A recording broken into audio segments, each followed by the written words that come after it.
Telangana BJP general secretary Tulla Devender Tirumala శ్రీవారిని దర్శించుకుని మొక్కులు చెల్లించుకున్నారు.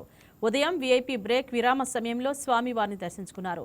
దర్శనం అనంతరం ఆలయ రంగనాయకుల మండపంలో వేద పండితులు వేద ఆశీర్వచనం చేయగా అధికారులు స్వామివారి తీర్థ ప్రసాదాలు అందజేశారు.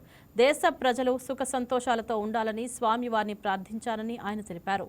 ఇటీవల జరిగిన ఎన్నికల్లో బీజేపీ విజయం సాధించిందని చాలా ఆనందంగా ఉందని అన్నారు. అదేవిధంగా తెలంగాణకు మంచి రోజులు వస్తాయని ఆయన ఆకాంక్షించారు. ఈరోజు శ్రీ వెంకటేశ్వర స్వామివారి దర్శనం ఎంతో అద్భుతంగా చేసుకోవడం జరిగింది.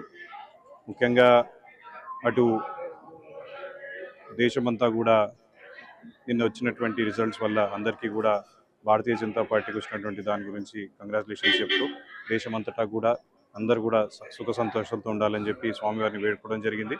అదేవిధంగా తెలంగాణలో కూడా త్వరలోనే సుఖ సంతోషాలు వస్తాయి అని చెప్పి మేము అనుకుంటాము.